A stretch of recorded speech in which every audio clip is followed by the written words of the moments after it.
Welcome to all my friends and colleagues, and congratulations to the newly elected fellows. As I enjoyed my breakfast, which the Foundation has generously provided, I thought about all the changes and new beginnings I've experienced, having lived this long, and the ones I've been involved in at AGPA during the more than 40 years I've been a member, fellow, and distinguished fellow. With Marcia's request for a $25 donation and a statement about activating the AGPA Foundation. This caused a great deal of anxiety and questions, but she got her seed money and the foundation was activated. The foundation was visualized as the fundraising arm of AGPA, a means of providing support for the programs of AGPA and the possibility of providing funds to buy our own headquarters. Change did not come without controversy. After all the fears of having a competing organization were stilled, we proceeded with the plans for the foundation. Many of our early efforts at fundraising were hard work, but did not make a dent in our fundraising plan. We had fun at silent auctions and dinner dances, but did not raise much money. Our serious efforts at fundraising needed expert help, and a committee was formed with Marion Yeager and me to make recommendations to the board. We hired our first development counsel and proceeded at a snail's pace. However, we did find a headquarters to buy, developed a limited partnership, and sold shares to members, which funded the purchase, with, of course, a large mortgage. There were many of us involved in what turned out successfully after tremendous effort.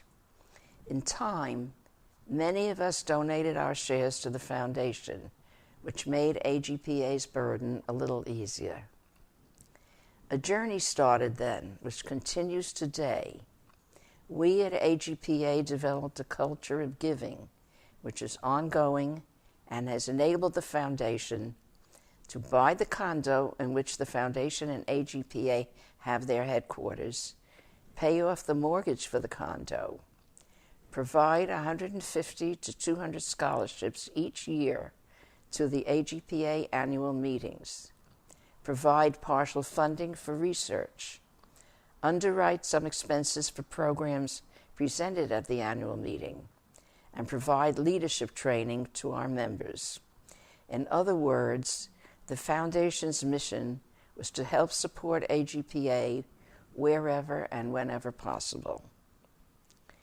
At my 91st birthday, my sister and I talked about all we had witnessed during our lifetimes. The 20th century brought many advances in communication, transportation, and medicine. In spite of the wars that exhaust a country's resources, human as well as material, we made unbelievable advances. I can remember straining to hear the radio broadcast, the Lone Ranger, and the Shadow Nose, my favorite broadcasts, looking in awe at the single-engine planes flying overhead, riding in the rumble seat of an old Ford. Do you know what a rumble seat is? Going to the grocery store with a container to buy milk. The iceman delivering ice, no refrigeration yet. And party line telephones with and without dials. Who would have dreamed then of what we have now?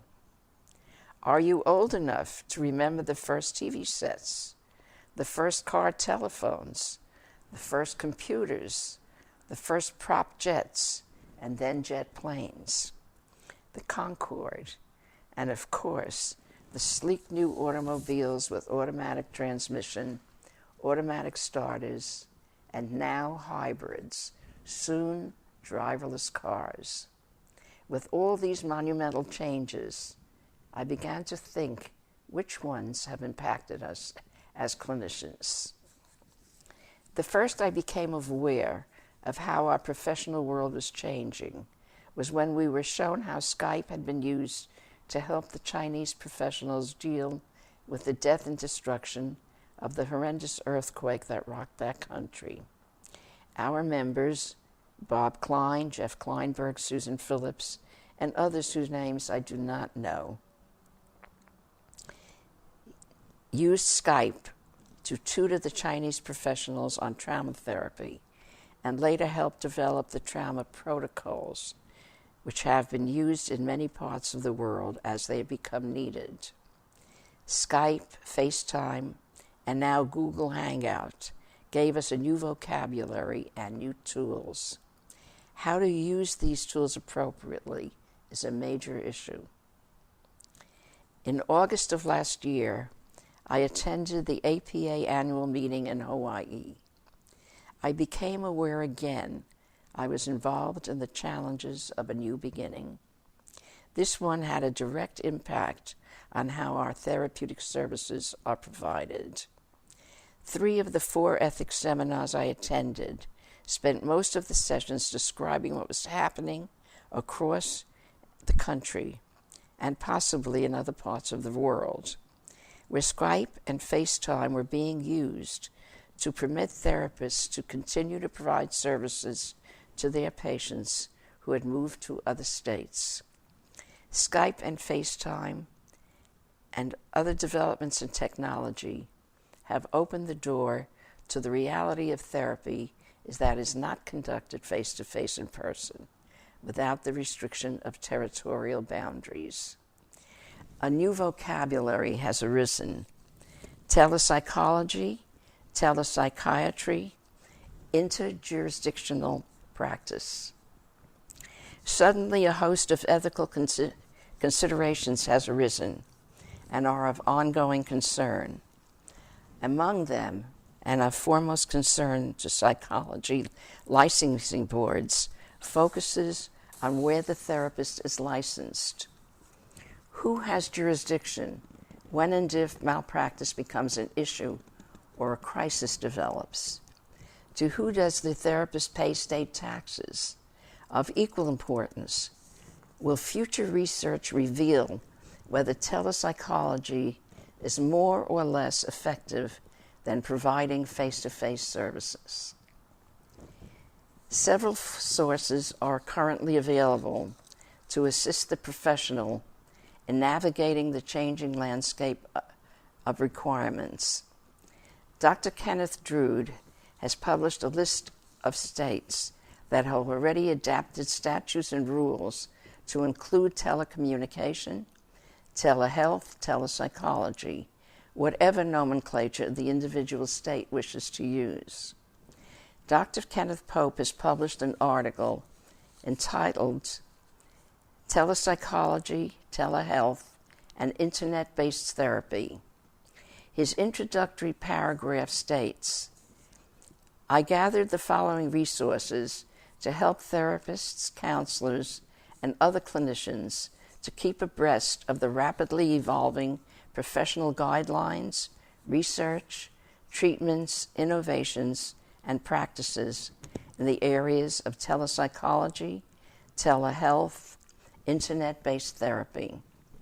A program initiated by the Association of State and Provincial Psychology Boards, ASPPB, is attempting to standardize licensing requirements for psychologists to make it easier to practice in other jurisdictions, either on a short-term basis or to relocate permanently.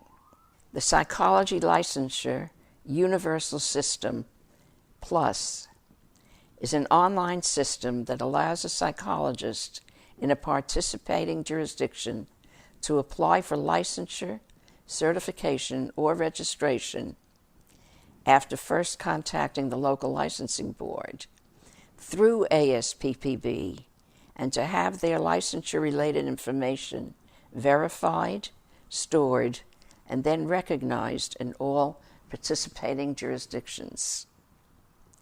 To emphasize how urgent the need for guidelines has become, I present the following vignette. Credit needs to be given to Dr. Gerald Kuchar, who developed the scenario. Dr. Neurotransmitter, a psychotherapist in Lancaster, Pennsylvania, provides services through an online, real-time consultation service known as CyberShrink LLC of Dallas, Texas. He is paid by the hour for his consultation services to subscribers who are billed by credit card through CyberShrink. One afternoon, he logs on and is connected via private chat channel to a new subscriber to the service. She is Ann Hedonia of Simi Valley, California. 10 minutes into the session, Dr. Transmitter recognizes that Ms. Hedonia is seriously depressed with suicidal ideation and is feeling close to the edge of her ability to cope. He gently suggests that perhaps she ought to think about hospitalization near her home. Miss Hedonia replies, "Even you don't care about me. That's it. I'm going to do it," and disconnects. How do you handle this crisis? This is but one dilemma that our changing world makes relevant to our practice, and you are the pioneers who will have to resolve them. I am the past, you are the future. Being involved professionally and socially with AGPA is an exciting journey. I have been fortunate to live long enough to experience many changes, always knowing that I have friends, colleagues, and an organization that will successfully join me in facing the challenges to come. Thank you.